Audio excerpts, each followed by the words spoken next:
bold statement from Vice President JD Vance has sparked controversy and left many questioning the true intentions behind Russia's recent actions in Ukraine. In a recent interview, Vance claimed that Russia has made significant concessions in negotiations to end the war, suggesting a potential shift towards peace.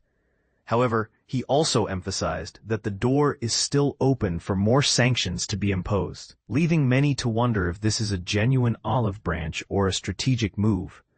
"I believe the Russians have shown flexibility on certain key demands," Vance stated.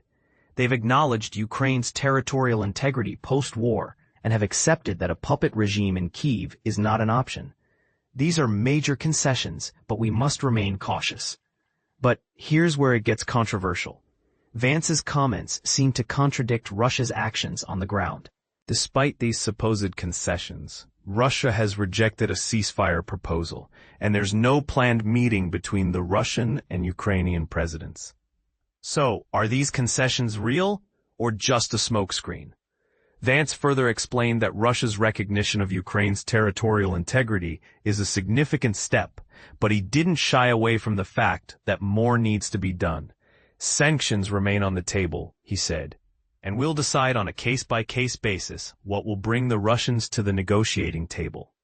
In a separate interview, Russian Foreign Minister Sergey Lavrov addressed accusations that Russia is stringing President Trump along. He defended Russia's actions, stating that they respect President Trump's defense of American national interests. Lavrov also blamed European leaders for being an impediment to peace, suggesting that they don't want an agreement. "We want peace in Ukraine, and so does President Trump," Lavrov asserted. The reaction to the Anchorage meeting and the European representatives' actions in Washington indicate they're not interested in peace. However, Zelenskyy has a different perspective. He stated that there will be no meeting between the presidents because Russia doesn't want to end the war. "They're looking for space to continue it, and we must reduce that space," he emphasized. And this is the part most people miss. While security guarantees for Ukraine are being discussed, there's still a lack of clarity on what these guarantees entail. NATO Secretary General Mark Rutte visited Ukraine to outline a framework, but few details have emerged. Rutte emphasized the need for Ukrainian armed forces to be strong and for security guarantees from Europe and the U.S. Vance reaffirmed that there will be no U.S. troops on the ground in Ukraine as part of these security guarantees, a stance that has been consistent with President Trump's previous comments.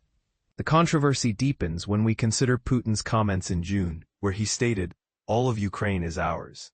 Lavrov's response to this was that Ukraine has the right to exist, but it must let people go. This raises questions about Russia's true intentions and the future of Ukraine's sovereignty.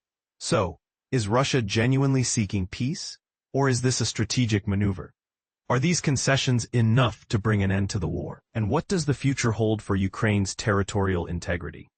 These are the questions that remain, leaving room for differing opinions and a call for further discussion. What do you think? Is Russia's recent behavior a sign of peace or a clever tactic? Share your thoughts in the comments below.